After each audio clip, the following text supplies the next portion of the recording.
Legal empowerment को कैसे सुदृढ़ करें, कैसे हम जानकारी लें कि आपके लिए सरकार क्या क्या स्कीम बनाई है, क्या आपको लाभ लेना है और कैसे लाभ लेना है। अभी डीसी महोदया बहुत सारे चीज़ों का जानकारी दी। उसमें आबुआ आवास, राशन कार्ड, फिर जो फिशरी मत्स्य का, डेयरी का, बहुत सारा आपको जानकारी दिया गया। और ये पर्पस ये था कि आप जाने कि सरकार आपके लिए क्या क्या स्कीम बनाई है, और सरकार स्कीम बनाती है उसको एग्जीक्यूट करना का काम प्रशासन का होता है, लेकिन प्रशासन घर घर जाके आपको दे नहीं सकता। आपको अपने अधिकार के लिए बहुत अधिक ध्यानपूर्वक सारे स्कीम को देखना है, समझना है और अपने अधिकार को लेना है। और अगर आपको नहीं मिलता है तो उसको हम लोगों ने एक एक्टिवेट करने के लिए हमारा सिस्टम है, इसमें हम अपने यहाँ पैरालीगल वॉलंटियर्स को रखते हैं, और उसी उद्देश्य को प्राप्त करने के लिए हम लोग ये लीगल एम्पावरमेंट कैंप, जिसको हम लोग सुदृढ़ीकरण या आपको ज्ञान प्राप्त कराने के लिए जो सभा का आयोजन होता है, उद्देश्य है कि आप अपने अधिकार को जानें, सरकार की स्कीम को जानें और उसका अधिक से अधिक लाभ लें। अभी मंच में जब यहाँ पे एक लेडी आई, वो हमको रिक्वेस्ट की कि नशा के बारे में बोलने का ज़रूरत है। तो मतलब ये बहुत ही अंदर का भावना है। नशा जो भी होता है वो पूरे परिवार को बर्बाद करता है, और उनका ये सोच ये दिखाता है कि नशा के लिए, नशा विमुक्ति के लिए कितना लोग जागरूक है, उसको और जागरूक होने का ज़रूरत है। अभी पिछला हफ्ता ही गवर्नमेंट ने एक रूल लेके आई, झारखंड सरकार, कैसे नशा को कंट्रोल करना है, कैसे जो हुक्का होता है रेस्टोरेंट में उसको बंद करना है। फिर अभी तो रैम्पेंट हो गया है, बहुत अधिक प्रचलित हो गया है ब्राउन शुगर। आपके खूंटी जिला में अभी का खेती बहुत अधिक प्रचुर मात्रा में होता है, तो इसको देखने का ज़रूरत है। डिप्टी कमिश्नर मैडम बैठे हैं, एसपी साहब भी बैठे हैं, तो उसको जो भी खेती होता है, और पार्टिकुलरली खेती जो रैयती लैंड है उसका नहीं होता है, डीएफओ साहब भी बैठे हैं। जितने भी अंदर में फॉरेस्ट लैंड्स हैं, बाहर के फॉरेस्ट दिखता है लेकिन अंदर में फॉरेस्ट को क्लियर करके वहाँ पर अपनी खेती करवाते हैं। तो ये करवाते हैं, कौन करवाते हैं उसका रैकेट है। और हमारी जो जनता यहाँ पर जो रहती है वो सोचते हैं कि चलो ठीक है, हम अपनी का खेती करेंगे, हमको तो पैसा मिल जाएगा। उनको कोई जानकारी नहीं है कि कौन उनको इंस्टिगेट कर रहा है और कहाँ से ये सब चल रहा है। तो रैकेट को पकड़ने का ज़रूरत है कि किसके सोच से, किसके समझ से, और कौन उनको इंस्टिगेट कर रहा है कि अफीम का खेती करना है, जो हमारा फॉरेस्ट का लैंड है, जो हमारा रैयती लैंड है। दूसरा उससे खराबी है कि अगर हम खेती करते हैं अफीम का, तो ज़मीन का जो फर्टिलिटी रेट है पूरा का पूरा डाउन हो जाता है। लेकिन आने वाला समय में आपका ज़मीन खेती की योग्य नहीं रहेगा। फिर एक तो परिवार बर्बाद होता है नशा करने से, दूसरा आपका जो लैंड का फर्टिलिटी रेट है 1 साल, 2 साल, 3 साल, 4 साल, 5 साल के बाद में उसका पूरा फर्टिलिटी रेट खत्म हो जाएगा।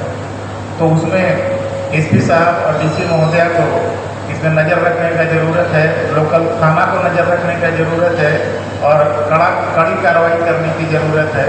हमने जुडिशल साइड में कुछ आदेश पारित किया, उसके बाद एक एसओपी भी बनाया गया सरकार के द्वारा कि कैसे टैंडम में काम करना है, जो नार्कोटिक कंट्रोल ब्यूरो है उसके साथ में मिलकर कैसे काम करना है। ये आदेश इसलिए किया गया कि जो भी डिस्ट्रिक्ट पुलिस है उनका जुरिस्डिक्शन अपने जिला तक ही है, और एनसीबी का जितना भी प्रोड्यूस होता है वो सारा स्टेट के बाउंड्री के बाहर होता है, स्टेट के जुरिस्डिक्शन के बाहर होता है।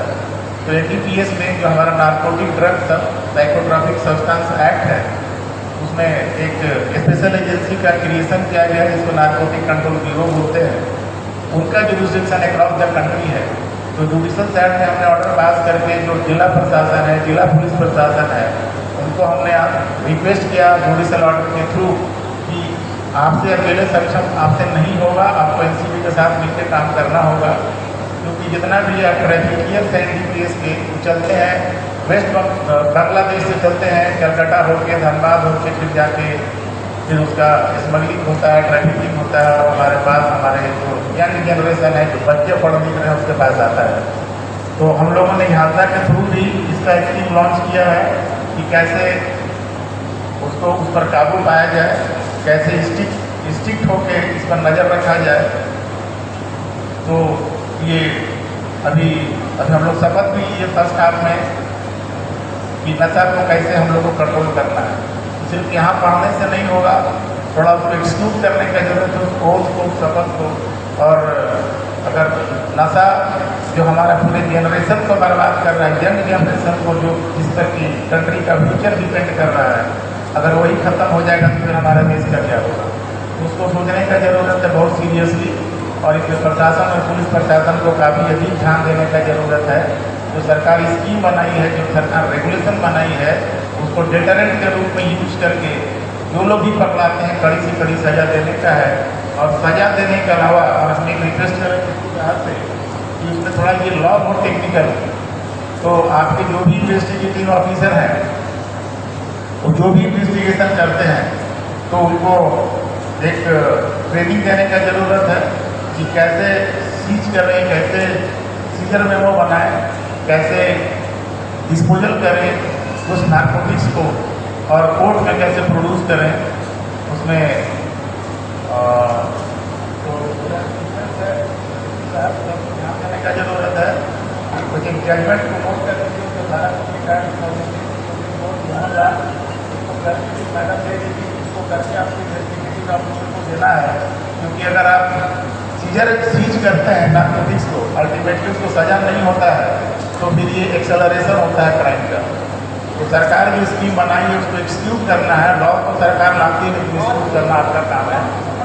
दूसरा बात कि हम खूटी में हैं, और खूटी में एक जो टाइम पता है वो खूटी गुमला खूटी लगभग बाउंड्री है, तो टाइम पता भी यहाँ बहुत अधिक प्रचलित है। उसको डील करने की ज़रूरत है कि अगर आपका बीमारी ठीक नहीं हो रहा है तो आप बोलते हैं फलना की वाइफ में टाइम है, ओझा है, उसके चलते हमारे बच्चे का डेथ हो गया, उसके चलते मेरे हस्बैंड का डेथ हो गया, और अब उसको जाके जान से मार देते हैं। ये कुछ नहीं है, ये दिखाता है कि हम लोग को अभी भी वहीं पे थे जहाँ से लाइफ को शुरू की है। क्योंकि किसी के ओझा या किसी के बोलने से किसी का डेथ नहीं होता, डेथ तो बीमारी से होता है, बीमारी का इलाज कराने का ज़रूरत है। तो ये ओझा और गुंगी से बचने का ज़रूरत है, थोड़ा माइंड को विकसित करने का ज़रूरत है। अगर बीमार होते हैं तो डॉक्टर के पास जाइए, ना कि ओझा के पास जाइए, ना गुंगी के पास जाइए कि हमारे बच्चे का तबीयत खराब हो गया, हमारी वाइफ का प्रेगनेंसी टर्मिनेट कर लिया, तो उसको आप लोग को देखने का ज़रूरत है। जो महिला वर्ग बैठी हैं उनको देखने का ज़रूरत है। तीसरा जो बहुत अधिक बर्निंग इशू है, जो हमारे बच्चे जो सेक्सुअल असॉल्ट से पीड़ित होती हैं, इसको हम लोग कानून भी बना है पॉक्सो एक्ट के तहत, उसमें हम लोग डेटरेंट प्रोविज़न है कैसे उसको डील किया जाए। उसमें एक प्रावधान ये भी है कि अगर कोई बच्ची पॉक्सो का शिकार होती है तो फिर जो भी जानता है उसको पुलिस के पास कंप्लेन करने का ज़रूरत है। क्योंकि बच्ची हो सकता है नहीं पता है, जो जिसको भी मालूम चला उसको खबर करके पुलिस में इंटीमेट करने का है, जिससे जो गलत काम किया उसको सज़ा मिल सके और फिर वो दोबारा उस गलती को पुनरावृत्ति नहीं कर सके। जो फोर्थ इशू है, अभी हम लोग उद्घाटन किए, इनॉग्रेट किया अटल क्लिनिक का, सीनियर सिटीजन का, वो भी हमारा झांसा का स्कीम है। इसमें जो भी बुजुर्ग लोग हैं, हम लोग सब लोग दिन पर दिन उसी उम्र की तरफ बढ़ रहे हैं, और बच्चे हैं, जब माँ बाप जो वृद्धावस्था में पहुँच गए उसको वृद्धाश्रम में पहुँचा दिए। ये उनका आपकी फैमिली में मैटर है, उसको बच्चे को सोचने का ज़रूरत है कि उसका भी एक दिन आएगा और उसके बच्चे भी उसके साथ वही उसको परिणाम देंगे जो अपने माँ बाप के साथ वो कर रहा है। लेकिन फिर भी as a legal aid, as a senior citizen को देखभाल करने के लिए रांची में पहली बार हम वहाँ 2 वृद्धाश्रम में वहाँ पर अटल क्लिनिक का हमने उद्घाटन करवाया। क्योंकि उसकी स्कीम है, उसमें रेगुलर अपॉइंटमेंट का ज़रूरत नहीं होता है, और उसमें डीसी जो कंसर्न डिस्ट्रिक्ट के होते हैं और जो सिविल सर्जन होते हैं वो कॉन्ट्रैक्ट में वहाँ पर किसी भी डॉक्टर जो एमबीबीएस है जिसके पास डिग्री है उनको पोस्ट कर सकते हैं। दवाई सीएस अपने फील्ड से वहाँ दवाई पहुँचा सकते हैं। तो उसका पर्पस है कि जो बुढ़ापा में जो बीमारी होता है, पार्टिकुलरली जो डायबिटीज है, बीपी है, घुटने का दर्द है, किसी भी तरह का डिजीज, तो उस बुजुर्ग में वो कहीं मूव करने की स्थिति में नहीं है, उनके पास जाने का साधन नहीं है, जो आश्रम है पता नहीं वो उनको लेके जाएंगे कि नहीं जाएंगे, उसको फैसिलिटेट करने के लिए एक अटल क्लिनिक का मेरे दिमाग में कंसेप्ट आया कि वहाँ पर उसको लगाने की ज़रूरत है, जिससे 4 घंटा कम से कम डॉक्टर उस आश्रम में बैठे। वहाँ काफ़ी अच्छा से चल रहा है और वही हमने रिक्वेस्ट किया कि आप पीडीजे महोदय के द्वारा डिप्टी कमिश्नर को इम्प्रेस करें सिविल सर्जन के थ्रू कि वहाँ पर अटल क्लिनिक जो यहाँ पर वृद्धाश्रम है वहाँ पर हो। डीसी महोदय ने माना और वहाँ पर अटल क्लिनिक का उद्घाटन हुआ। हमको लगता है कि उससे उनको उनका जो आंतरिक पीड़ा है, मानसिक पीड़ा है, उसको हम लोग उसको ले भी सकते हैं, क्योंकि ये बाप और बच्चे के बीच का रिलेशन का बात है। लेकिन जो हम लोग बाहर से जो मदद कर सकते हैं बीमारी और दवाई के लिए, उसको करने का हम लोगों ने प्रयास किया और वो अच्छा आत्मा से संतुष्टि आया कि ठीक है, उनको ट्रीटमेंट के लिए भागना नहीं पड़ेगा, डेली जाकर अपना चेकअप करवा सकते हैं। रहा हमारे हादसा के फंक्शनिंग का और खूंटी को छूने का कि खूंटी में हमने लीगल एम्पावरमेंट कैंप किया। खूंटी में 74% पॉपुलेशन यहाँ पर शेड्यूल ट्राइब है और शेड्यूल ट्राइब का काफ़ी स्कीम से गवर्नमेंट के द्वारा कि आपको कैसे जो आप सुदूर इलाके में रहते हैं तो कैसे आपको मेन स्ट्रीम में लाया जाए और जितना भी गवर्नमेंट का स्कीम उससे कैसे आप अपने आप को लाभान्वित करें। यही पर्पस है हमने चूना की खूंटी में चल के करना है। इसके पहले हम पलासबनी में किए, जमशेदपुर में, सरायकेला में करवाए, गुमला में कराए, धनबाद में किए और चंद्रपुरा में किए, बोकारो में। उसके बाद ये खूंटी है जिससे कि जो भी हमारे सुदूर एरिया में जो हमारे आदिवासी भाई हैं, ट्राइबल्स लोग जो रहते हैं, उनको बहुत सारे चीज़ों का जानकारी नहीं मिलता है गवर्नमेंट का स्कीम क्या है। अभी आप लोगों ने सुना जो हमारा नालसा का थीम सॉन्ग था, पहले हिंदी में था लेकिन हम लोगों ने उसको लोकल लैंग्वेज में कराया। आज का जो था वो मुंडारी लैंग्वेज में था।